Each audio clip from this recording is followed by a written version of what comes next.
Dans nos journaux, nous vous avons déjà parlé des vols de pare-chocs, de pneus ou de phares de voitures. Désormais, sachez que ce sont aussi les banquettes arrière qui intéressent certains réseaux de cambrioleurs. Seuls certains modèles de véhicules sont concernés, comme nous le montrent Chloé Barbeau et Héloïse Lévesque. J'étais garée à cet endroit-là quand ça s'est passé. Le vol a eu lieu sur ce parking municipal. L'objet convoité dans la voiture d'Aurore, c'était sa banquette arrière.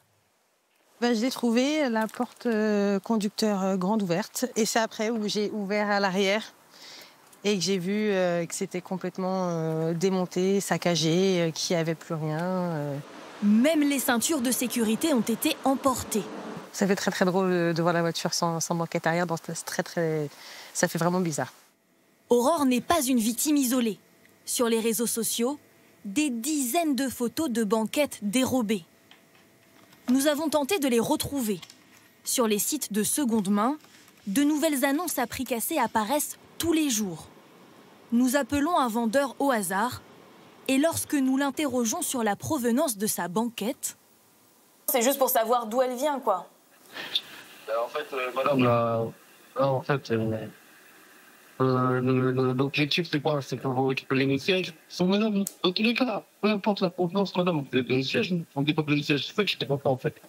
C'est la première période qui m'appelle pour me questionner comme ça. Voilà. Vous me parlez comme une policière. Voilà.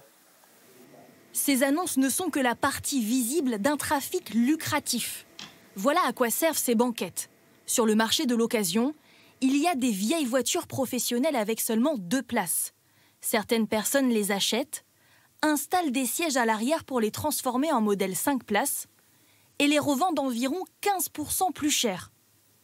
Dans le Val d'Oise, je te la passe. Ce garagiste constate que ce trafic prend de l'ampleur. Tu vas de l'autre côté. Des banquettes, il en remplace désormais 1 par semaine.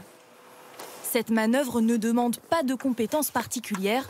Un siège se fixe et se retire avec une simple clé. C'est des outils classiques que tout le monde peut trouver dans n'importe quel endroit. Quand les personnes avec l'adrénaline, ils sont là pour attraper et voler la pièce ou enlever la banquette, ils font ça vraiment en quelques minutes. Et les sièges ne sont presque jamais retrouvés. Il n'y a aucune traçabilité sur ces pièces, il n'y a aucun numéro de série nulle part, il n'y a aucun moyen de prouver l'origine de cette pièce. Et en fait, aujourd'hui, les voleurs, même s'ils sont attrapés avec une banquette, il n'y a personne qui peut dire sur quel véhicule a été monté. Les constructeurs sont les seuls à vendre des banquettes neuves. Alors en garage, la remise en état coûte parfois très cher. Là, 3 véhicules dernièrement où les factures pour des vols de banquettes ou d'accessoires vont de 3 000, 5 600 € à 11 500 € dans des cas extrêmes quand les vols de banquettes ont été vraiment de façon où les personnes ont tout vandalisé dans les véhicules. Des réparations généralement prises en charge par les assurances. Ce trafic de banquettes commence à intéresser les forces de l'ordre. Plusieurs individus ont été interpellés en banlieue parisienne.